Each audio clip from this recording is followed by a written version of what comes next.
Durante esta clase vamos a tratar el tema del tratamiento quirúrgico de los adenomas hipofisarios, centrándonos en la cirugía con microscopio transcraniana y transepto esfenoidal. Hemos visto esta imagen donde señala la localización donde aparecen los adenomas. Los adenomas hipofisarios más frecuentes son los secretos de prolactina o no funcionante y representan el 90% de los tumores celares. Si nos remitimos a esta revisión, vemos que la prevalencia de los adenomas hipofisarios está alrededor del 16.7%, pero fluctúa del 14.4% en autopsias hasta el 22.5% cuando nos remitimos a estudios por imágenes. La mayor prevalencia ocurre entre los 30 y 50 años y en la edad pediátrica representan menos del 3% de los tumores cerebrales. Se ha mencionado durante el curso que el diagnóstico es clínico, endocrinológico y por imágenes y que el tratamiento será médico, quirúrgico o radiante. La clasificación es importante para comprender la decisión quirúrgica y los resultados. Podemos verlo desde el punto de vista clínico hormonal como adenomas funcionantes, los más frecuentes son los secretos de prolactina, después los de GH, y no funcionantes. Una clasificación volumétrica dependiendo del tamaño del adenoma. Microadenomas serían para menos de 10 milímetros, macroadenomas más de 10 milímetros. Acá también podemos poner los adenomas gigantes o invasores. También tenemos la clasificación de Hardy, que clasificó en microadenomas y macroadenomas, también respetando el tamaño de los 10 milímetros. El grado 0 es una glándula de apariencia normal, el grado 1 es un microadenoma de menos de 10 milímetros, el grado 2 ya es un macroadenoma, el grado 3 es un tumor con una invasión localizada en la silla turca y el grado 4 ya es una infiltración difusa de la silla turca. Y también se manifestó acerca de la expresión supracelar, clasificando en A, B y C, dependiendo del compromiso de la cisterna supracelar. Y de la extensión paracelar, los grados D, cuando hay una ligera expresión paracelar, y un grado E, cuando la expresión paracelar es importante.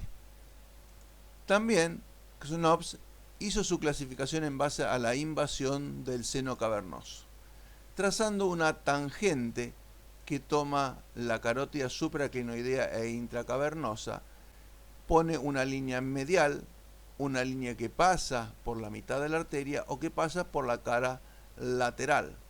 Así, el grado 0 es un tumor que no invade el seno cavernoso, el grado 1 apenas sobrepasa la tangente medial, el grado 2 no sobrepasa la tangente lateral, el grado 3 sobrepasa la línea tangencial y el grado 4 infiltra totalmente la carótida, tanto por arriba como por abajo. Y últimamente la OMS publicó su clasificación donde incluye el fenotipo y factores de transcripción. Y con todas estas clasificaciones nos sirven para entender a veces los resultados de la cirugía de los adenomas hipofisarios.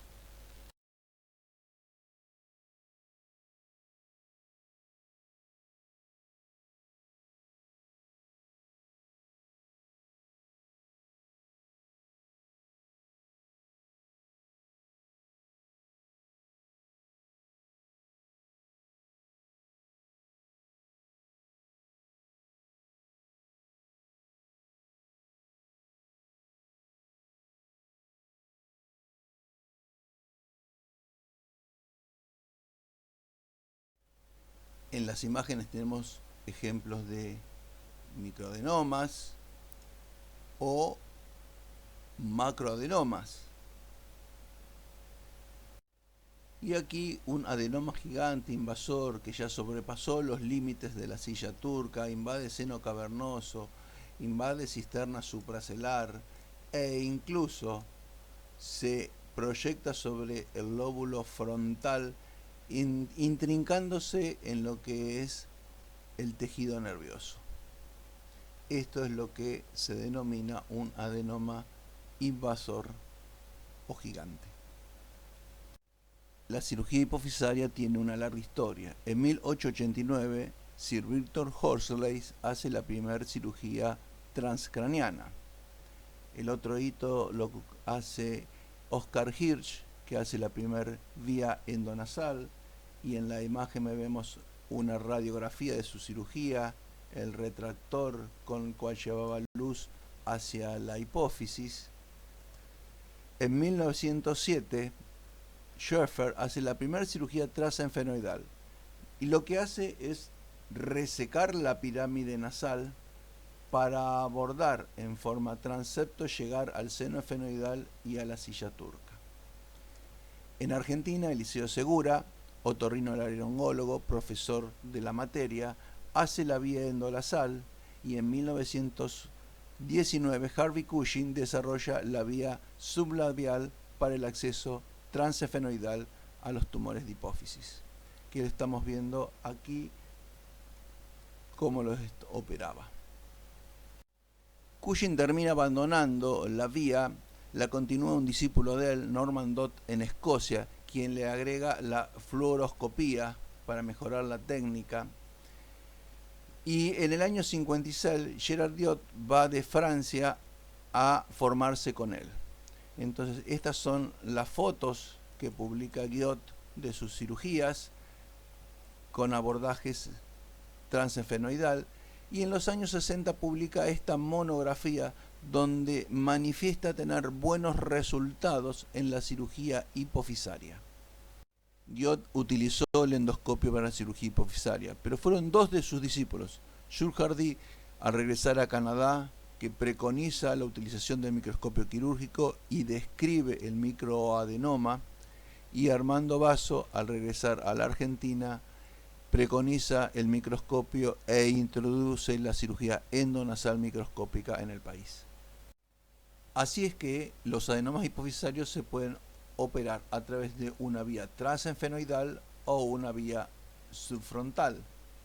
En el esquema vemos la vía endonasal transenfenoidal, llegando al seno efenoidal, se abre la pared del seno efenoidal y dentro del seno nos vamos a enfrentar a la piso de la silla turca. En la vía subfrontal debemos hacer una craniotomía, exponer el lóbulo frontal, el lóbulo temporal.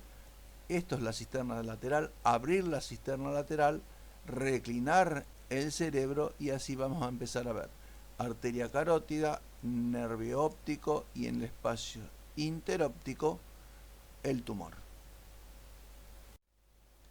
En el abordaje transepto efenoidal, todo el campo que tenemos es una narina, aquí ya con el separador colocado, y en el video vamos a ir viendo la quilla en línea media, ahí está el ostium efenoidal. Vamos con una gubia Kerrison para hacer la apertura del seno. La apertura del seno se hace a expensas de los ostium, se reseca toda la pared anterior del seno efenoidal. Eso que ya se ve ahí es la mucosa del seno efenoidal. Una vez abierta toda la pared anterior, vemos la silla turca, que ahí con un pequeño ganchito la estamos abriendo y ven cómo cambia la intensidad de luz porque es tan delgada que se mueve ese piso. Completamos la apertura con una gubia Kerrison, también lo podemos hacer con una fresa diamantada de alta velocidad. Y así, abriendo el piso de la silla, vemos en profundidad la dura madre de la silla turca. Con un disector levantamos un poco el piso de la silla para comprobar anatómicamente cuán bajo estamos y una buena localización. Y luego abrimos la dura madre, que lo podemos hacer con el bipolar, como en este caso.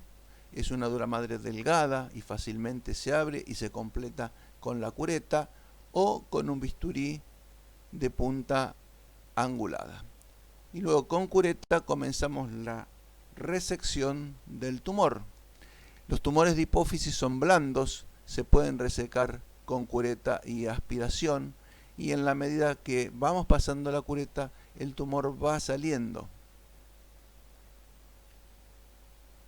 Cuando tenemos porciones grandes, recurrimos a la pinza de tumor para resecar las partes, como en este momento. Y después hacemos valsalva para que el resto de tumor venga hacia ese orificio que creamos en la dura madre, y ahí lo está expulsando. Eso porque la maniobra valsalva aumenta la presión intracraniana y expulsa el tumor, y lo vamos tomando con pinza tomadisco o con curetas, o lo aspiramos. En general, después de que tenemos una resección completa, hacemos una revisión con cureta en 360 grados para ver que no quede algún resto tumoral.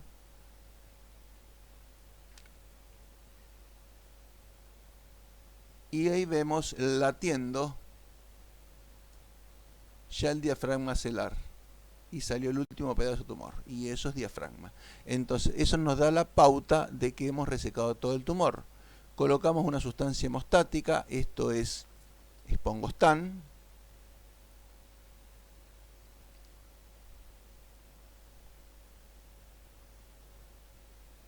y seguido a eso colocamos hueso de los tabiques para hacer la plástica del piso celar. Con el Spongostan, la plástica del piso celar sellado con un material acrílico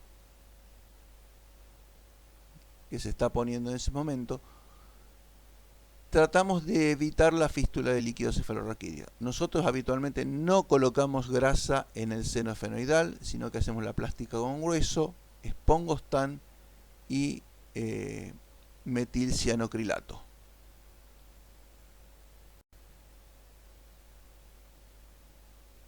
Y con esta maniobra quedaría completa la plástica del piso celar.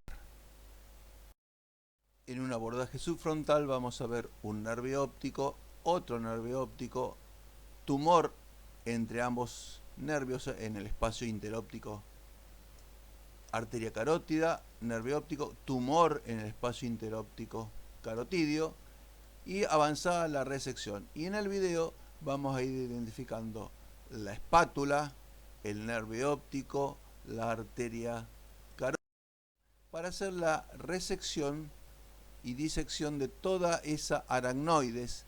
Es una membrana delgada que corresponde a la cisterna supracelar. Ahí tenemos el nervio óptico, vamos con disector Romo abriendo para llegar a este espacio que es el interóptico, donde está el tumor. Ese es un disector Romo con muy ligero filo. Así vamos abriendo el aracnoides y vamos despegando el nervio óptico y la arteria carótida, que la vamos a ver en este punto, ahí cuando avanzamos un poquito más en la disección. Lo que tenemos aquí es la anatomía: nervio óptico, carótida, tumor en el espacio interóptico, y la cirugía, empezando con la coagulación y apertura de la pseudocápsula, que no es más que el diafragma celar. En este que se está abriendo con bipolar, se abre esa pseudocápsula. Entonces comenzamos el vaciamiento tumoral con cureta y aspiración. El tumor de hipófisis, como he dicho, es un tumor blando que se puede resecar con curetas, pinzas tomapieza. Ahí en una etapa más avanzada de la cirugía. Entonces comenzamos a hacer la resección de esa pseudocápsula, porque esa pseudocápsula ya estudios que hemos hecho hace varios años, está infiltrada por tumor. Y la maniobra es traccionarla hacia nuestro espacio, coagularla para que se retraiga e ir cortándola. La coagulación se hace con pinza bipolar y eso nos va trayendo tumor hacia nuestro campo de trabajo y lo vamos resecando con cureta y aspiración. En estadios más avanzados estamos resecando esa pseudocápsula y ahí ya casi en la etapa final nos queda ese tumor y empezamos la revisión. Cuando empezamos la revisión, muchas veces podemos encontrar algún pedazo de tumor, como acá, que nos ha quedado, y nuevamente la maniobra es coagulación y sección.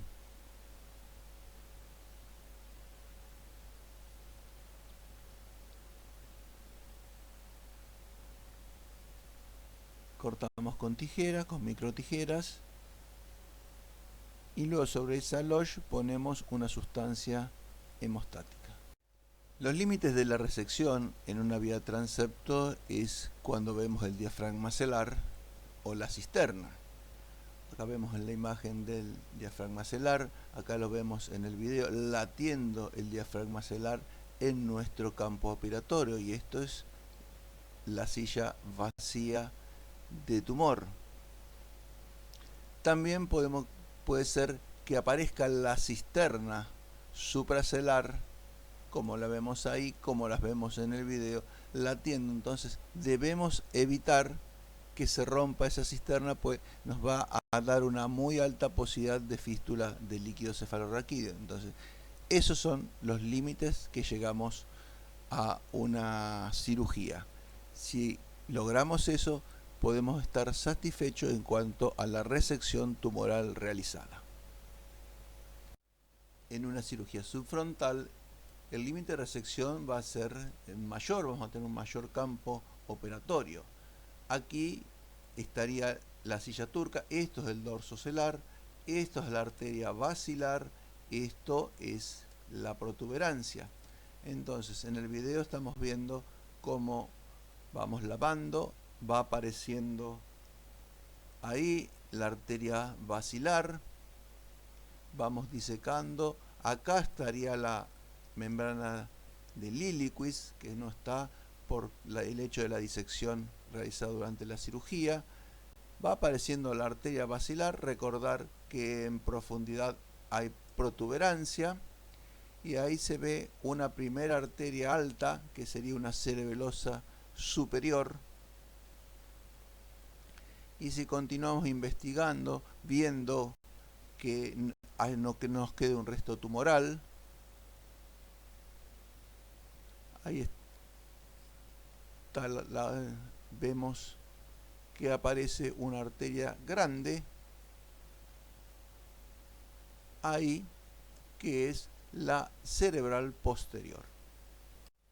A nuestro criterio, un tumor que invade el seno cavernoso es un límite para la resección, si bien hay autores que ingresan en forma transepta a resecar tumores del seno cavernoso, pero para nosotros nos marca un límite en la resección. Tenemos métodos de tratamiento más seguros y eficaces para el tumor que está dentro del seno cavernoso. La cirugía transeptofenoidal la utilizamos en microadenomas, en macroadenomas que se mantienen en la línea media o que tienen un crecimiento efenoidal. En la medida que va aumentando la curva de aprendizaje del cirujano, se va extendiendo esa indicación hacia macroadenomas con compromiso supracelular más importante o hacia compresión de las paredes del seno cavernoso. Entre las complicaciones podemos nombrar la diabetes insípida. Tal vez no sería correcto decir que es una complicación, sino es una condición fisiológica esperable luego de manipular la hipófisis. La rinorraquia generalmente se puede ver luego de que se abre la aracnoides o en cirugías, las infecciones también, no en la primera cirugía, a veces se ve más cuando son reoperaciones, en las perforaciones del tabique, hemorragias, el neumoencéfalo es frecuente pero raro que sea sintomático, pues están operados en posición sentada todos estos pacientes. La lesión del seno cavernoso, que no sangre, un sangrado venoso es comprimible, es manejable con maniobras de compresión y sustancia hemostática como es el Espongostam. Ahora, la lesión de la arteria carótida intracavernosa es una lesión muy grave, difícil de manejar y muchas veces puede llegar a la muerte intraoperatoria del paciente. Por su parte, la cirugía transcraniana nos brinda un mayor campo quirúrgico, entonces tenemos mejor control de las estructuras anatómicas, mayor posibilidad de resección tumoral, pero eso viene de la mano de una mayor mortalidad porque es una cirugía mucho más agresiva. Y para terminar, las complicaciones de la cirugía la podemos agrupar en neurooftalmológicas, los sangrados, las infecciones, las fístulas, el panhipopituitarismo, las metabólicas como diabetes insípida, síndrome inadecuado de antidiurética, el cerebro perdedor de sal. Y con esto he recorrido un poco la cirugía hipofisaria y sus complicaciones.